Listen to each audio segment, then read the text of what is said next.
I hope you all are fine, happy and safe in your home. I am happy to meet you all in this class, and I hope you all have attended your weekly test.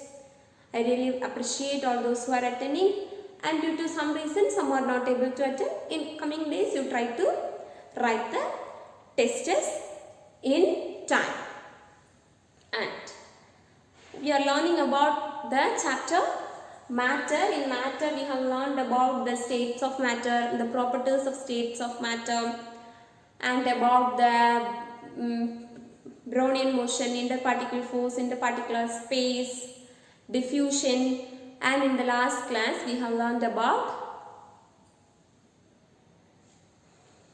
interconversion of states of matter. And in today's class we are learning about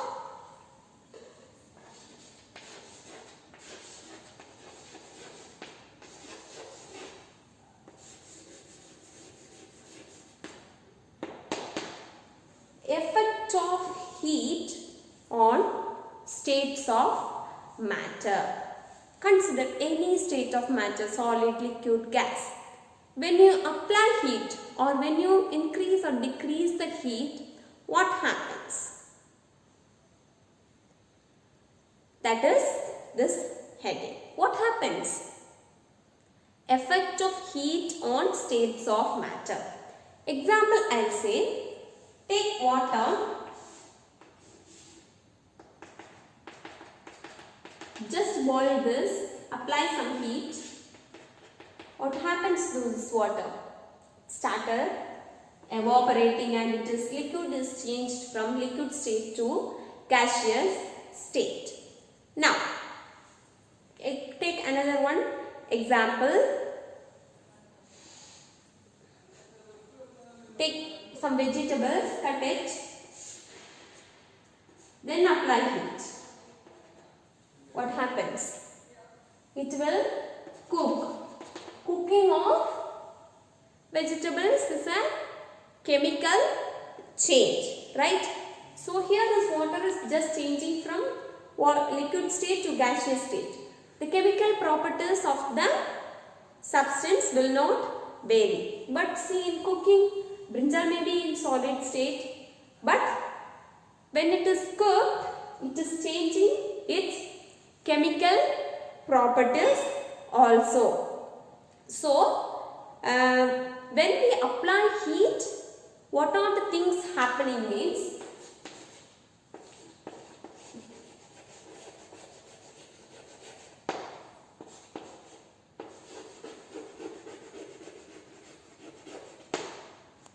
when we apply heat to the states of matter, the physical properties changes, and the second type is in some reactions the chemical properties also changes.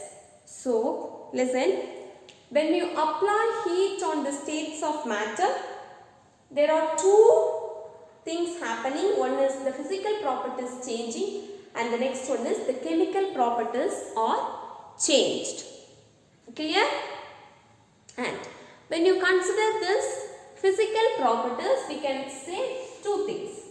What are the things? Physical properties means what are the things we can consider? Change in state, as liquid is changing into gas. So change in state, and another one is change in size. When you apply heat to the states of matter, sometimes the states of matter will change. We will see about the states of matter. When you consider liquid and when you apply heat, it is changing into gaseous state. And when you take an ice piece from the freezer and keep it outside the freezer, what's happening there? In freezer, the temperature is too low. When you keep it outside, it is coming to the room temperature. And when this temperature is increasing, this ice will melt into liquid. So solid state is changing into liquid state. So these are all the change in state. But size, how the size varies? When you apply some heat to solid,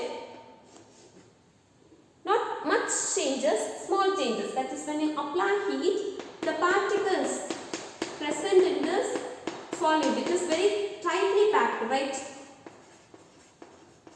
Very tightly packed in solid, but a slight movement or change will happen. In solid, the force is also too strong, so it will be holding with high force, but when you apply heat, some particles move a little and the change of the size takes place.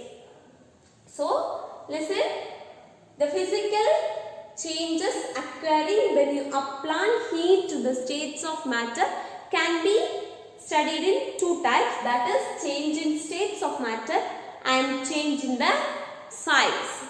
Clear about this? To show the second one, the change in size, you have a simple experiment. When you take a balloon, take hot water in one bowl and one cold water. Consider this is hot water.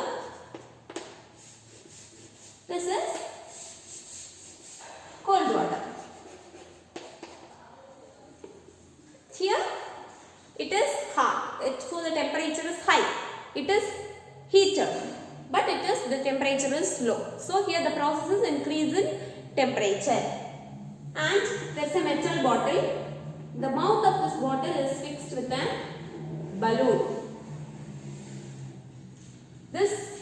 From this hot water, this vapor starts moving up, and this balloon is increasing in volume. Now see the same setup. Here is a metal bottle, but the same balloon, the same size, same balloon can be kept in that also. What happens means this balloon won't be much bigger as this. So when you increase the temperature, the size varies, right?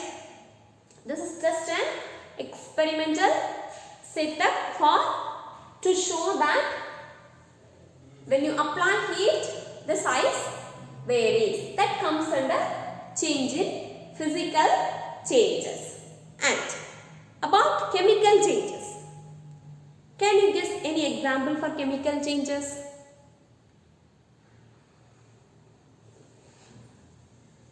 In second unit, have you learned this?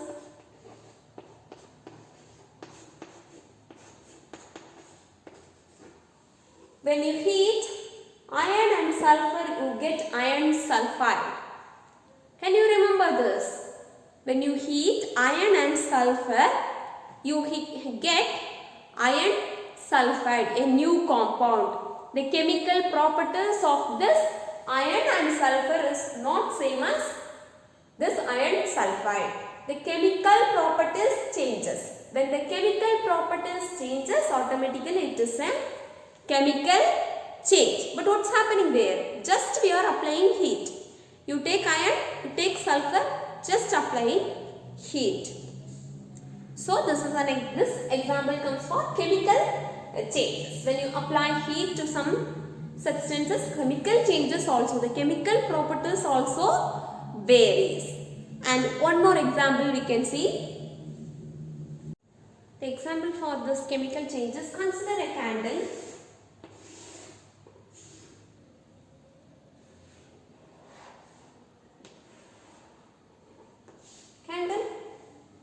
Now you light this candle. What it will do? It will burn and consider it as burning. This candle is burning. What is this? The candle is made up of which material is used to make this candle? Candle is made up of wax. What is this called? A thread-like structure is called wick of the candle. And this is wax. And when you light this candle, do you know what is the gas responsible for burning? Without this gas, burning is not possible. Do you know that gas? What is that? Very familiar, which is useful for us also to live. Which is that? Very good. Oxygen is necessary for burning. In the absence of oxygen, burning is not possible. If you want, you can check. If you take a candle, light it and close the entire candle with a glass. What happens? This candle will switch off soon. Why? Until the oxygen is present inside this glass, this candle will lamp. And when the oxygen present in inside this glass is finished, this candle will switch off. So oxygen is necessary for burning. Now, it is burning. What it is giving? Yeah, it is giving light. Anything else? Heat, right? Can you touch this wick of this candle while it is burning? No, right? So it is giving heat. What else it is giving? Whether it is giving any gas?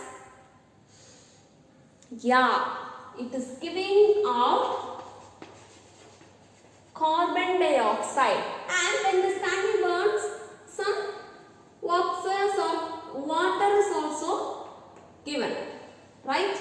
So when this candle is burning, it is giving out carbon dioxide and water. Oh, but actually what is the process? Just we are heating it. We are giving heat. We are increasing the temperature. So when heat is applied, chemical change occurs. New gas is evolved in chemical change, and from what some water is coming out. So new products are formed. The chemical properties changes and some chemical reaction has been taking place. So from this you can clearly understand that by applying heat, chemical reactions can also happen. One more example I said in the beginning, no? When you add this ferrous and sulfur and when you just apply heat, only you have to do this, you have to apply heat. Ferrous iron sulfide is formed. When you add this iron and sulfur, we get iron sulfide. This is also an example for chemical reaction by applying or increasing heat. Clear about this? So in this chapter, what are the things you have learned? We have started with, what's the matter? Anything that has mass and occupies some space is called matter. And the three states of matter: solid, liquid, gas. Solid, tightly packed. Liquid, somewhat loosely packed. And in gas, it is loosely packed. These are the three states of matter. And here the interparticle, then the four properties which is used to classify this on interparticle space. Space is low in solids, higher than solids and lower than liquids, so gases in liquids, and the interparticle space is high in gases. And force of attraction. The force is high in solids, so that only it is very tightly packed. Then looser than solids and tighter than gases in liquids, and the force is very less in gases. And diffusion, you know. Diffusion, can you remember when you add a drop of ink to this liquid? It spreads through and it is entering into the water molecules and it is spreading throughout the mixture. And Brownian motion. The movement of the particle, this will move here, it will dash with this, it will bombard this. The movement of the particles inside the matter is called Brownian motion. And next what we have learned? Some properties and about the interconversion of matter, that is changing from solid to liquid, is called evaporation. Liquid to solid is called freezing. Those things we have learned in the last class. And in today's class we have learned about when you apply heat, what happens to the states of matter. Two things we have learned.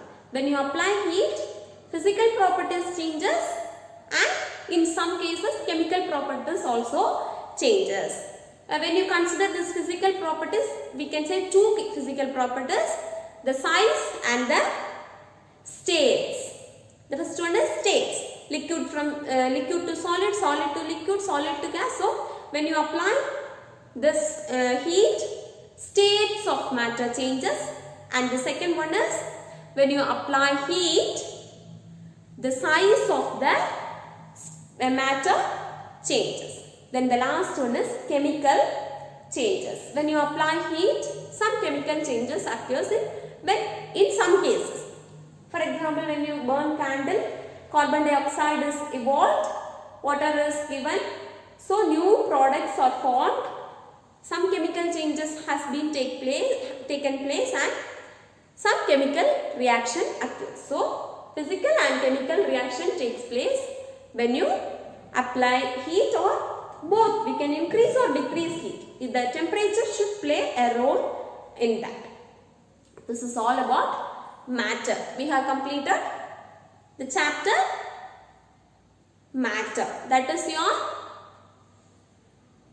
next weekly test question. Okay. Even one heading we have completed. The test is from beginning, the entire unit. That is matter. Okay. Prepare well for your test.